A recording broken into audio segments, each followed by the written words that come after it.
살짝 오르고 있는데 거래가 워낙 없으니까. 근데 10월 달까지는 그 뭐 막차 수요, 그다음에 뭐 오일장 이러면서 고가들이 많이 거래됐잖아요. 그런데 여러분들 이번 10월 달에 신고가 나왔다는 얘기 거의 못 들었죠. 지난달에는 되게 많이 나왔거든요. 그러니까 보통 추세라는 거는 신고가가 나온 다음에 그 다음 달 평균가가 지난달에 신고가를 넘고 신고가 또 나오고 그 다음 달 평균가가 그 전 달에 고가를 넘고 계속 신고가를 경신하면서 올라가는데 지금 이번 달에는요, 지난달 고점보다 낮아요.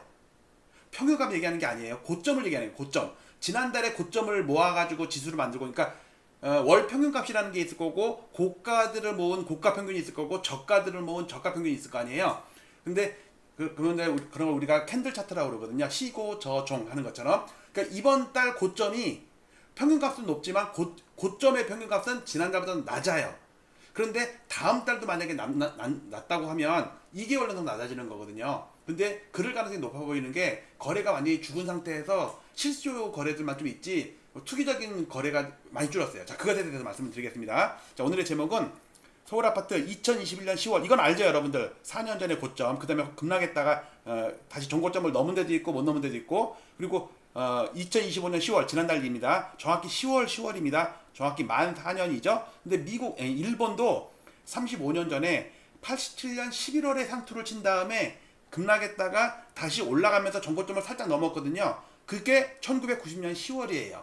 전국적으로는 1991년 2월이 상투고 동경만 보면 쌍봉인데 우리나라는 요 10월과 10월이 4년의 텀이 생기잖아요. 일본은 87년 11월과 90년 10월이 약 3년 정도 텀이 생깁니다. 즉 여기는 일본은 3년짜리 쌍봉이고 우리나라가 만약에 10월 고점을 못 넘으면 이게 쌍봉이 될 가능성이 높거든요. 그러면 4년짜리 쌍봉이 되는 거죠. 패턴이 너무너무 똑같고 그때 일본에서 나왔던 대책이라든지 정부의 뭐 규제라든지 거래라든지 이런 게 상당히 좀 흡사하게 가고 있습니다. 자, 그것에 대해서 여러분께 논하도록 하겠습니다. 가장 먼저 볼게 일단 그 실거래가 데이터 오늘 보니까 전국적으로는 그러니까 어저께 아침에 다운받은 내용이라고 보시면 돼요. 토요일 아침에 다운받은 거.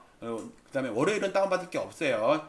화요일 날 3일치가 다운받겠죠? 자, 전국적으로는 1269건이 신고가 됐고 서울은 115건이 신고가 됐는데 서울은 지난달 10월 달 거는 5건밖에 안 돼요. 이제 신고한 사람 다 신고했잖아요. 이제 12월은 넘어갑니다. 그리고 이제 본격적으로 거래가 되고 있는 11월은 111건, 드디어 100건이 넘어갔네요. 어쨌든 그래서 1545건입니다. 근데 지지난달에 8638건, 9월달, 10월달은 8444건, 한 8500건 정도 되겠죠? 몇 건씩은 좀씩이라도 신고가 될 테니까. 그런데 이번 달은 1545건이에요. 5%밖에 안 돼요. 전국 거래 대비. 그전에는 20%가 넘었거든요. 근데 거래가 서울이 토지에 묶이다 보니까 확 줄었단 말이에요. 그러니까 신고가 나올 게 별로 없고 거래 자체가 없잖아요. 자, 그 다음에 그래서 전체적으로 보면요. 요 위에 거는 2021년부터 거래 건수, 요거는 취소 건수, 요거는 취소를 신고한 건수, 요렇게 볼게요. 당연히 취소 건수도 줄죠? 6월달에 피크였습니다. 6월달에 1334건이 취소가 됐어요. 자, 그런데 이번 달에 1545건으로 거래가 확 줄었죠. 지난달은 두 달 연속 8600건, 8400건 이렇게 넘었는데, 자, 이런 상태고요.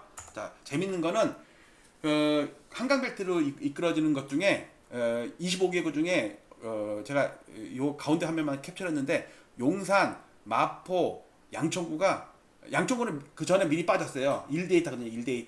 1데이터. 여기가 10월 20일입니다.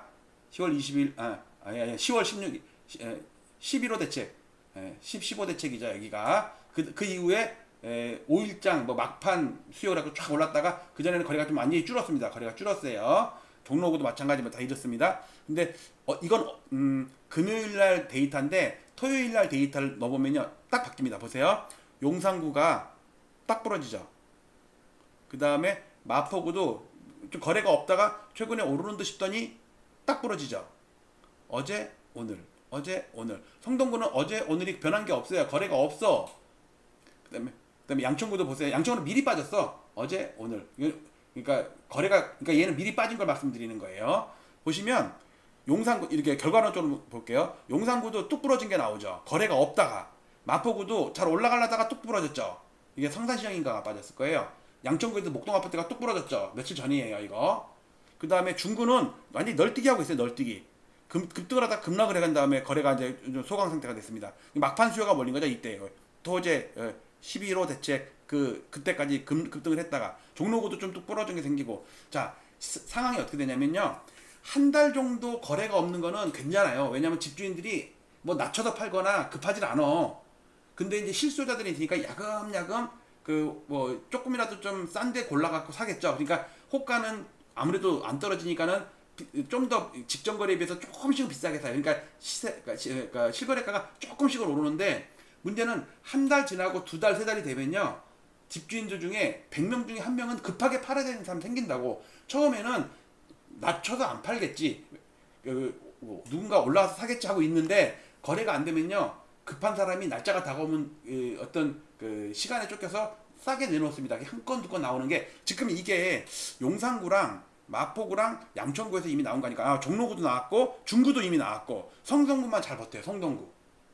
자, 그래서 제가 L차트로 가서, L차트는 회원 가입해 주시면 이건 다 무료로 볼 수 있어요. 전국 5,000개가 넘는 단지로 만든 겁니다. 자, 이 중에서 서울의 실거래가를 볼게요. 이렇게 서울 실거래가 이렇게, 여기 확대 차트 이렇게 볼게요. 다른 지표 치우고요. 21년 10월달 고점은 다 알잖아요. 그런데 지금 11월달도 지난달에 상승률에 비해서 5분의 1로 줄긴 했지만 그래도 살짝 상승하고 있어요. 올해 들어서 상승률이 제일 적습니다. 그렇지만 월 고가는 지난달이 최고가예요. 이 뿔대 세운 거 보이시죠? 요거 10월과 10월입니다. 근데 제가 그래서 어떤 차트를 만들었냐면, 상승할 때는 고점을 연결을 하고 하락할 때는 저점을 연결을 하면 극단적인 값들을 추적할 수가 있잖아요. 그럼 갖고 요 그래프를 다시 이렇게 만들었습니다. 별표 찍은 거 이렇게 만들면, 또 지울게요. 이렇게 만들면, 자, 고가를 연결한 거고요. 이건 하락할 때는 저가를 연결하고 상승할 때는 고가를 연결한 겁니다. 자, 요거를 이렇게 종가를 이렇게 볼게요. 이렇게 보면 꺾인 모습 보이죠? 물론 평균값은 11월이 10월보다 살짝 높아요. 이건 보지 마세요. 그런데 고가는 확 낮아졌죠. 이게 여기서도 나타났다고, 이게. 그리고 올해 들어서 두 달 연속 고가가 하락한 적은 없어요. 한 달 하락했다가 이내 곧장 강세장이니까.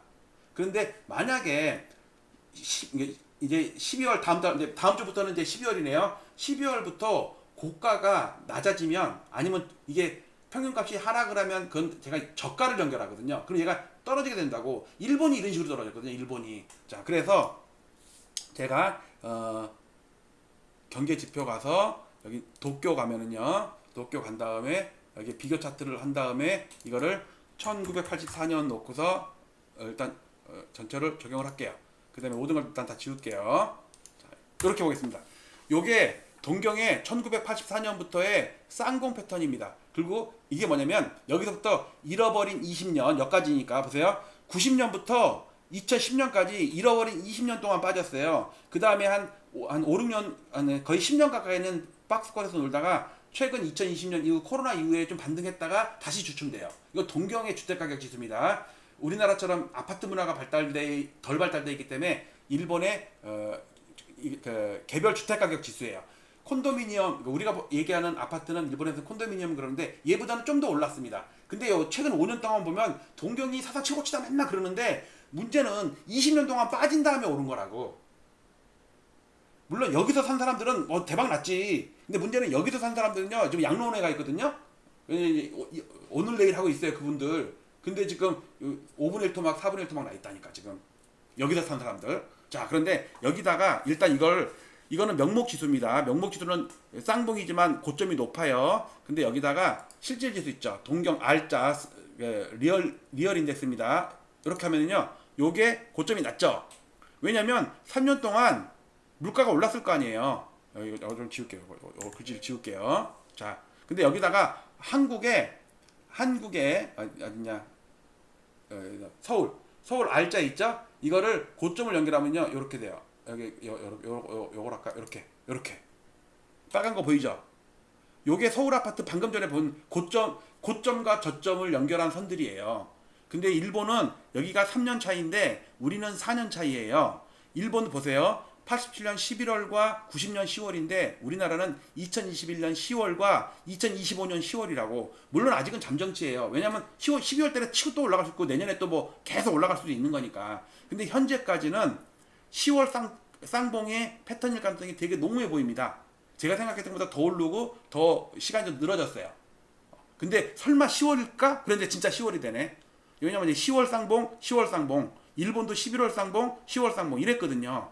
이러고서 일본이 잃어버린 30년이 시작이 됐는데 우리도 그게 따라가는 확률이 좀 꽤 높지 않나. 특히 이재명 대통령이 얼마 전에 블룸버그에서도 일본 버블 붕괴를 따라갈 가능성이 높다고 한 게 이거를 그 염두에 둔 거 아닌가라는 생각이 듭니다. 일본의 쌍봉 패턴을 볼 수 있는 데는 어느 유튜버도 없으니까 엘리엇의 이 L차트가 되게 유용한 것 같아요. 여러분들 이런 거 안 당하려면 여러분들 마디나라는 사람들은 조심하십시오 라는 말씀을 좀 드리겠습니다. 정리합니다. 서울 아파트가 2021년 10월 쌍봉을 우리가 알고 있어요. 그리고 전국적으로는 다 10월이에요. 서울만 쌍봉이에요. 나머지는 쌍봉이 아니에요. 다 그냥 약간만 반등밖에 못했어요. 정고점까지 반등한 데는 서울밖에 없어요. 그것도 실질지수는. 또 강남 3구나 한강별도는 정고점을 넘은 데도 꽤 나오고요. 그런데 하필이면 10월 4년 쌍봉일 가능성이 높아지는 이유가 일본이 87년 11월, 90년 10월 3년 쌍봉의 패턴이 있었는데 그 동경 쌍봉 패턴을 우리나라가 따라갈 가능성도 농후해지고 있다라는 것을 여러분께 말씀을 드립니다. 제가 요즘에 뭐 주식하고 막 이런 투자 클럽 운영하는 바람에 부동산 방송을 조금 제가 데이터 업데이트하는데 시간이 너무 많이 걸려갖고 좀 누락하면서 방송 못하고 그랬는데 죄송하게 생각하고요. 꾸준히 따라가도록 하겠습니다. 마치도록 할게요. 감사합니다.